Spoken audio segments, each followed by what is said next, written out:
দর্শক, প্রতিদিনই কোনো না কোনো খারাপ খবর আমাদেরকে আচ্ছন্ন করে রাখছে।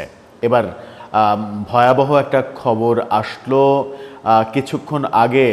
শাহজালাল আন্তর্জাতিক বিমানবন্দরে অগ্নিকাণ্ডের ঘটনা ঘটেছে এবং দুপুর 2টার পরে তাদের যে কার্গো হাউস, সেই কার্গো হাউসে ভয়াবহ অগ্নিকাণ্ডের সৃষ্টি হয়েছে। বিমানবন্দর এলাকায় যত মানুষ চলাচল করছেন তাদের মধ্যে আতঙ্ক তৈরি হয়েছে। ঢাকা শহর কেন্দ্রিক যত ফায়ার ইউনিট রয়েছে সবাই যেন সেখানে ছুটে যাচ্ছে। কি হচ্ছে বিমানবন্দরে? এটা কি স্বাভাবিক কোনো অগ্নিকাণ্ড, নাকি এই অগ্নিকাণ্ডের পেছনে অন্য কোনো কারণ রয়েছে? তৃতীয় কোনো পক্ষ বিমানবন্দরকে অকার্যকর করে দেওয়ার চেষ্টা করছে? একটু বোঝার চেষ্টা করব এই ভিডিওতে। থাকবেন পলিটিক্স টিভির নিয়মিত আয়োজনে।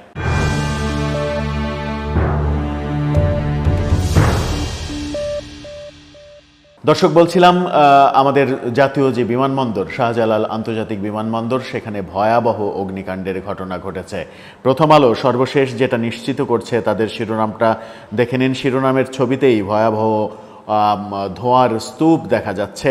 শাহজালাল বিমানবন্দরের কার্গো ভিলেজে আগুন। প্রথম আলো বেশ কিছু ছবি দিয়েছে, সেই ছবিগুলো আপনারা দেখতে থাকুন। সাথে আমি অগ্নিকাণ্ডের কি অবস্থা সেগুলো একটু বলি। সেখানে বলা হচ্ছে যে বিমানবন্দরের 8 নম্বর গেটের কার্গো ভিলেজে এই আগুন লেগেছে বলে ফায়ার সার্ভিস তাৎক্ষণিকভাবে জানিয়েছে। তাদের কর্মকর্তা তালহা বিন জসিম প্রথম আলোকে এই তথ্য নিশ্চিত করেছেন। আগুন নিয়ন্ত্রণে বাংলাদেশ সিভিল এভিয়েশন সহ ফায়ার সার্ভিস এবং বাংলাদেশ বিমান বাহিনীর 2টি ফায়ার ইউনিট কাজ করছে বলে জানিয়েছে আইএসপিআর। নৌবাহিনী আগুন নিয়ন্ত্রণে যোগ দিয়েছে এরই মাঝে। তার মানে কতটা ভয়াবহ আকার ধারণ করেছে এটা। নৌবাহিনী, বিমান বাহিনী এবং সেনাবাহিনী, 3 বাহিনী রয়েছে। ফায়ার সার্ভিস ইউনিট রয়েছে।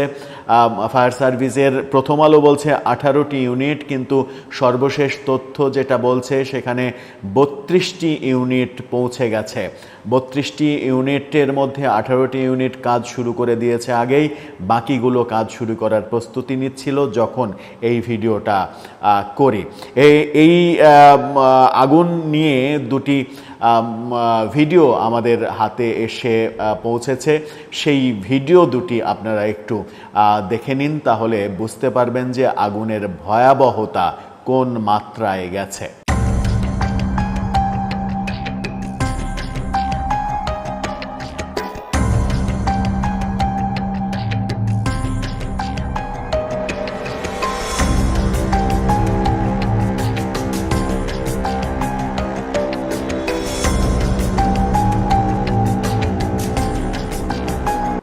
এই যে ভয়াবহ আগুন লাগলো বিমানবন্দরে, তাতে করে যেটা হয়েছে সেটা হচ্ছে শাহজালাল আন্তর্জাতিক বিমানবন্দরে সাময়িকভাবে সমস্ত বিমান ওঠা নামার কাজ বন্ধ হয়ে গেছে। বিমান চলাচল স্থবির হয়ে পড়েছে।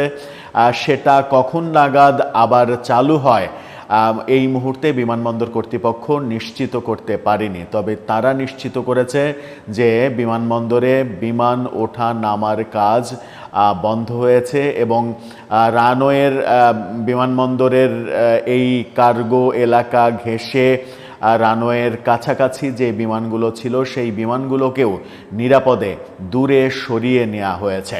এরকম পরিস্থিতি যখন বিমানবন্দরে হলো, তখন প্রশ্ন আসেই যে বিমানবন্দরের কার্গো ভিলেজে কেন আগুন লাগবে? বিমানবন্দর যে কোনো দেশের সবথেকে নিরাপদ জায়গা হওয়ার কথা, এবং আগুন যদি ছোটোখাটো আগুন লেগেও থাকে তাহলে বিমানবন্দরের সর্বোচ্চ যে অগ্নি নির্বাপন ক্ষমতা, নিজস্ব যে ক্ষমতা থাকার কথা, সেই ক্ষমতাতেই সেই আগুন নিভে যাওয়ার কথা। সেই আগুনের কুণ্ডলী এত ভয়াবহ আকার ধারণ কিভাবে করলো? তাহলে কি বিমানবন্দরের নিজস্ব অগ্নি নির্বাপক যে ব্যবস্থাপনা, সেই ব্যবস্থাপনা অকেজো হয়ে পড়েছে কিংবা অকেজো করে ফেলা হয়েছে, নাকি এই অগ্নিকাণ্ড ঘটার পেছনে অন্য কোনো কারণ রয়েছে, অন্য কোনো ষড়যন্ত্র রয়েছে। এরই মাঝে একদিন আগে আমরা চট্টগ্রামে গতকালকেও এই খবরটা, গতকালকে রাতেই চট্টগ্রামে যে চট্টগ্রামের খবরটা আমরা যেটা দেখেছি, চট্টগ্রামে একটা ভবন রীতিমতো ধ্বংসস্তূপে পরিণত হয়েছে।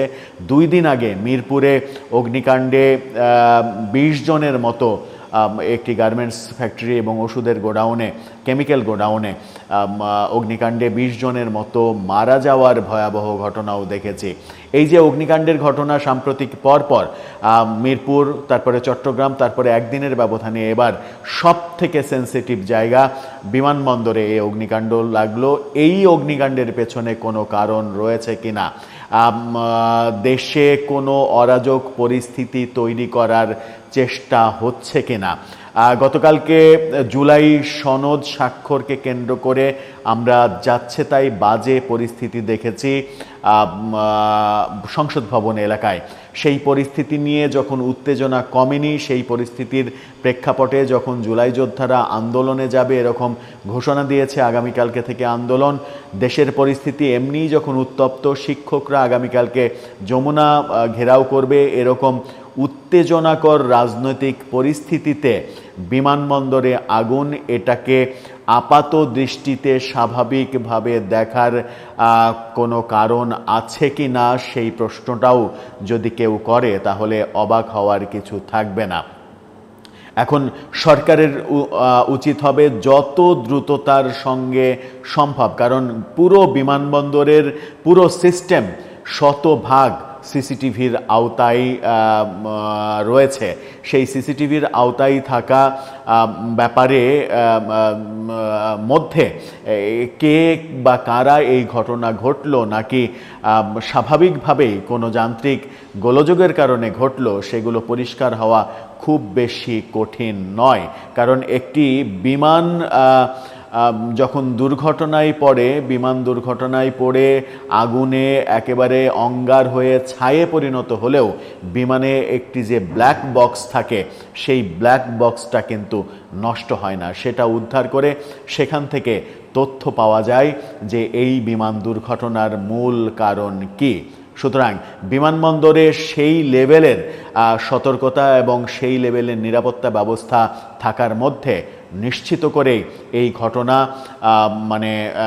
ঘটনার পেছনে কোনো কিছু আছে কিনা সেটা উদ্ধার করা খুব বেশি কঠিন নয়, যদি আন্তরিকতা থাকে। দর্শক, এ ব্যাপারে আপনার মতামত জানিয়ে লিখতে পারেন আমাদের কমেন্ট বক্সে।